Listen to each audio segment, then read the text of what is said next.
मुंबई महापालिकेत अधिकाऱ्यांच्या बदल्यांचा घोटाळा पुन्हा सुरू असल्याचा आरोप भाजप आमदार मिहिर कोटेचा यांनी केलाय।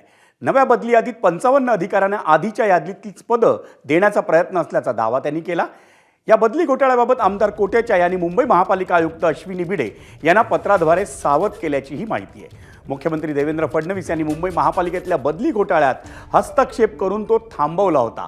फडणवीसांनी तब्बल 161 अधिकाऱ्यांच्या बदल्या थांबवल्या होत्या, पण त्यानंतर 7 महिन्यांनी पुन्हा नियमित बदल्यांच्या नावावर पुन्हा बदली घोटाळा होत असल्याचा आरोप हा आमदार कोटेचा यांनी केलाय।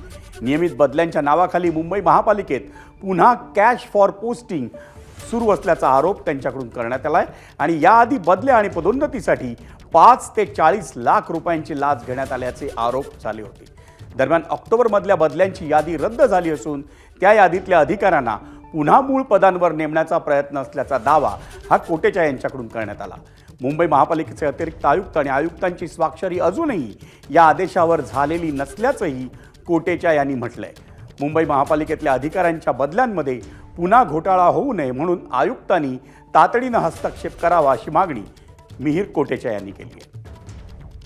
रूटीन ट्रान्सफर ची यादी बनवताना माझा निदर्शनात आलं की 55 अधिकारी जे त्या जुनी यादीमध्ये ज्या पोस्टवरती जाणार होते, या प्रस्तावित यादीमध्ये त्या 55 अधिकाऱ्यांना त्याच जागावरती पाठवण्याचा प्रस्ताव बनलेला आहे आणि तो पुढे ऍडिशनल म्युन्सिपल कमिशनर आणि म्युन्सिपल कमिशनर यांची सहीसाठी जाणार होता।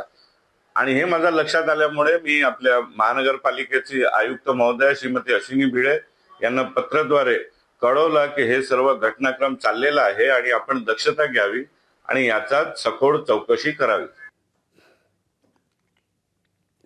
भाजप आमदार मिहिर कोटेचा यांनी मुंबई महापालिकेतल्या बदल्यांच्या पार्श्वभूमीवर केलेल्या आरोपांवर विरोधी पक्षनेत्या किशोरी पेडणेकर आणि काँग्रेस नगरसेविका शीतल म्हात्रे तसंच मुंबई भाजप अध्यक्ष अमित साटम यांनी काय प्रतिक्रिया दिल्या त्याही पाहूयात।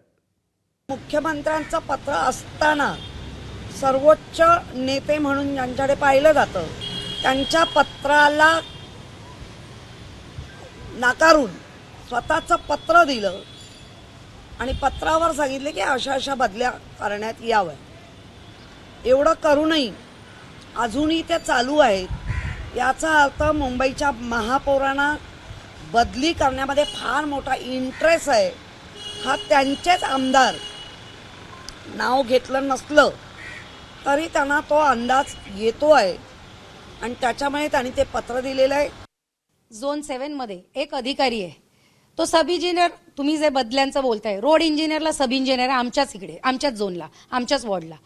त्याच्यानंतर तो रोडला जातो विजिलन्सला आणि आमच्याच झोनसाठी, आणि त्याच्यानंतर परत तो एक्झिक्युटिव्ह बनवून तो आमच्याच झोनला।